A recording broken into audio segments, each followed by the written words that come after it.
Hello everyone, it's Rabbi David Zirkind from the Riverdale Jewish Center. I hope you've had a wonderful week.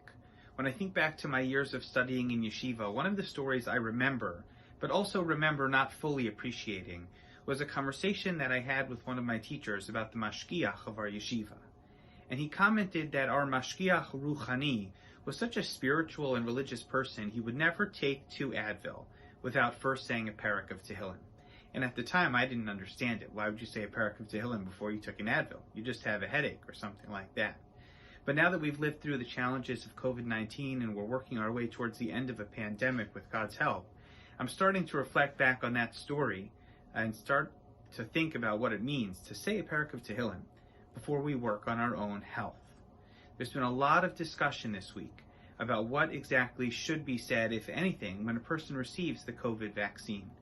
Should they say Birchas HaGomel? Should they say Shehachianu? Should they say Hatov HaMeitiv? And there are many good options, and we'll discuss them at another time. But the Shulchan Aruch tells us that when a person engages in refuah, maybe it's a parak of Tehillim, maybe it's not, but the person should say, Yihi Ratzon may be Hashem's will, Sheyehei Esek Zeh Li L'Refuah, Baruch Rofeh Cholim. We should thank Hashem for giving us the opportunity to engage safely in securing our health and the health of the people around us. You could be a cynic and say, we've never said a parak of Tehillim before when we took an Advil. We've never said Yehi Ratzon before a knee replacement. We've never davened for our refuah when we were getting the flu shot. So why would this one be any different? But I would argue, because I've had these thoughts myself, that maybe it's not because this is consistent with the way that we've always conducted ourselves medically, but maybe this year we're learning to conduct ourselves in a different fashion. Maybe this is not the last time we'll say a tefillah for refuah, but maybe it will be the first time.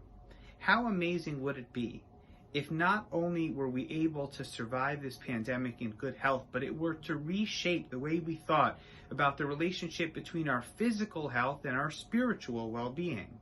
What would happen if the inspiration of getting this vaccine inspired us not only to be proud of the medical community, which has done so much, but it inspired us in our religious lives to be even more grateful to HaKadosh Baruch Hu for the health that we are so lucky to have. There are so many different lessons that we are going to learn from having lived through 2020 and from having lived through the pandemic of COVID-19. But hopefully one of them will be never to take for granted again Hashem's protection and His providing of good health for each and every one of us. Whether it's Birchas HaGomel, Hatov HaMeitiv, Shehachianu, or Yehi Ratzon, whatever we ultimately decide to say, let's make sure that bracha sticks with us.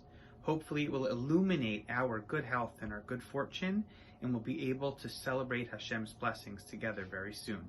I want to wish everyone a wonderful Shabbos, and we look forward to seeing you back at the RJC in the very near future.